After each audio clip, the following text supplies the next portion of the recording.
The older I get, the more I realize how many versions of me are still alive in other people's heads. Oh my gosh, how many?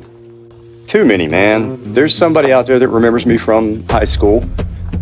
There's somebody out there that remembers me from the army. Somebody remembers me at my best. Somebody remembers me at my worst. And I swear, there's still somebody out there somewhere holding on to the stupid thing I said like 10 years ago. Apparently serving as the unpaid curator of the Museum of Jason Rayburn and his poor decision making, which is impressive. They're gonna need a bigger building, bro. That's fair, but think about it for a second. There are people walking around right now carrying a version of you that doesn't exist anymore. Well, just tell them you changed, man. That's the problem. You can't update someone else's memory. There is no software patch for that. There's no notification push update, Jason 4.7 is now available. Reduced ego, improved patience, fixed several catastrophic bugs. Still occasionally says dumb shit, but occasionally. We're trying to keep this under 15 minutes, man, so let's move on. They remember who they remember. One of the hardest parts of changing is realizing you don't get to control that. But if they're wrong about who I am now, why would I not correct them? You can. But what happens when they don't believe you? What happens when you've explained yourself 12 different ways and they are still talking to the person that you were 10 years ago? How long are you willing to stand there? The whole time just arguing with someone else's memory. Until I win? Exactly, so forever. Because we desperately want people who knew us then to understand us now. We want them to see the work, the growth, the lessons, and sometimes we just want to scream, that wasn't who I was. Well, was it? Yeah, maybe it was. Maybe that was exactly who I was then, but I gotta say that's really uncomfortable. Very, which is probably why we continue trying to rewrite it. But maybe real growth isn't saying that wasn't me. Maybe it's saying, yeah, that was me. I understand why I became him. I regret some of what he did, and I don't live there anymore. So we're just forgiving ourselves now? That's convenient. No. And that's where it gets harder. Because understanding yourself is not the same thing as acquitting yourself. I was young, okay, but it still happened. I was hurting. I understand. But you may still have hurt somebody. I didn't know better.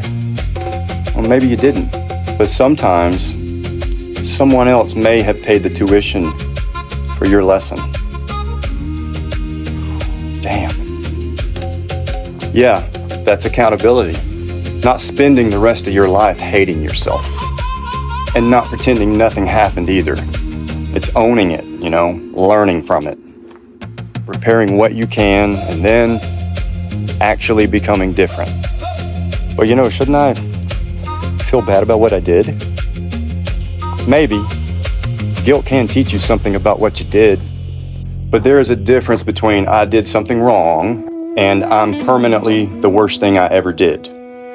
One can produce responsibility, but the other one just becomes another identity. And that's where I think that we really get trapped. Because I wonder how many of us out there are still wearing names somebody else gave us years ago. We've heard those names like weak, selfish, difficult, lazy, too emotional, not emotional enough, the screw up, the problem, the list goes on. Okay, well, those are obviously bad. The obvious ones are easy. It's the flattering ones that are really sneaky. Like what? The strong one. The strong one, that's bad. Not until you're falling apart and you don't know how to ask for help. And then, the dependable one, which is wonderful, until everybody depends on you. and you have completely forgotten that you're allowed to need somebody too. The funny one. That's great, you know. Everybody loves Chandler.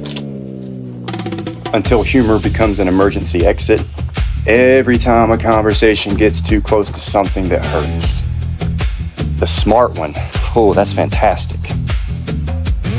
Until, of course, being wrong feels like an identity crisis. The good one. Whew. Bro, surely we're allowed to be good. Yeah, of course we are, man. But there's a difference between being good and needing everybody to believe that you're good. Because eventually protecting that image can become more important than being honest. Maybe some identities start as compliments, but they turn into contracts that none of us remember signing. Okay, so I've changed, right? Problem solved. Oh, that's adorable, man. That's really cute. No, because then something very interesting happens. You change. And sometimes that pisses people off. Why, though? I don't get that. Isn't that what everybody wanted? Well, apparently they wanted you to grow as long as their growth didn't inconvenience them. If you have always said yes to stuff, then your first no is probably going to look selfish. If you've always just stayed quiet, then your first boundary is probably going to look aggressive. If you have always carried everybody else's problems, then the first time you say, this isn't mine to carry, somebody may tell you you've changed. And they're right, though. Yeah, exactly, you did, but here's where I'm going to ruin the inspirational quote. Well, thank God, because I was waiting for that to happen. Not every growth is change, man. There it is. Well, because we've gotten really good at learning therapeutic vocabulary, you know, and we do that without necessarily becoming therapeutic people. Boundaries, growth, protecting my peace, these are all beautiful words, and sometimes they are absolutely necessary.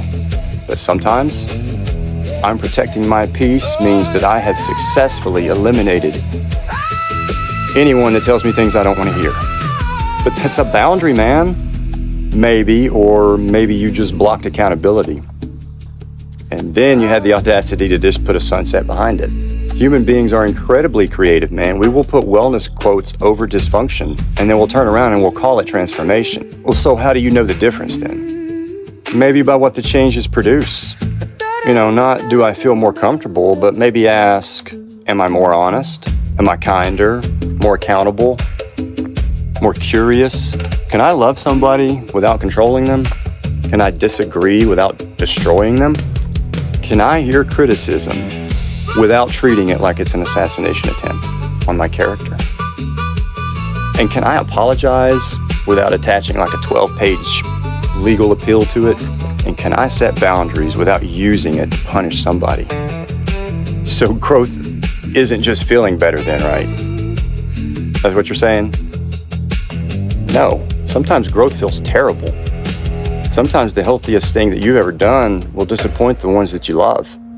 And sometimes the criticism that you desperately want to dismiss contains the very thing that you need to hear. That's why it's hard, and there is no meme for it. So where does the return to yourself fit into all this? Well, I don't think the return means going backwards, because you can't. There is no untouched version of you. It's just sitting somewhere waiting in the past on you to collect it and recognize it and all that. You don't return to innocence. You return with experience, and scars, and better questions. And hopefully with a little humility. And apparently reading glasses. Seriously, man? Yeah, nobody warned me. Turns out enlightenment requires a minimum font size. It's weird. But you know, maybe the return is just gathering up every version of yourself. You know, the child, the teenager, the soldier, the parent, the lover, the person who got it right, the person who completely screwed it up. And then just finally saying, you belong in my story, but you don't get to write the rest of it. Well, what about the people that still think I'm that guy? Let them. That's really easy for you to say, man. No. No, it's not. Especially when you love them. Especially when you wish they could see you now. Especially when their version of you hurts. But honestly, man, somebody may always remember you as someone that you no longer are. Someone may misunderstand your growth. Someone may tell a story where you're the villain. But what if they're wrong, man? What if they're wrong? Maybe they are. But what if they're right? Well, maybe in their story you were. Well, that's not nearly as inspirational, I gotta be honest. No, but it is honest. And maybe that's the freedom, man. You don't have to break into somebody else's memory and rearrange the furniture, man. You don't get to decide who they remember. You only get to decide who you're becoming. So what, I just stop caring what people think? No, that's another BS slogan. Of course you care. We're human. The opinions of the people that we love and love us, they matter to us. And they should. The trick isn't becoming somebody that doesn't care. The trick is not making their approval the entrance fee to your future. Well then, so what do I do with the old me? You know, the one I regret?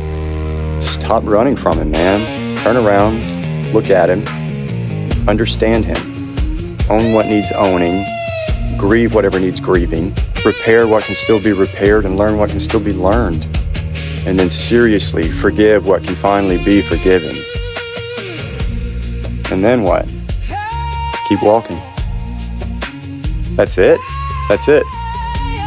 Because you don't have to pretend you were never that person to prove you're no longer that person. Well, how do you know when you've actually changed?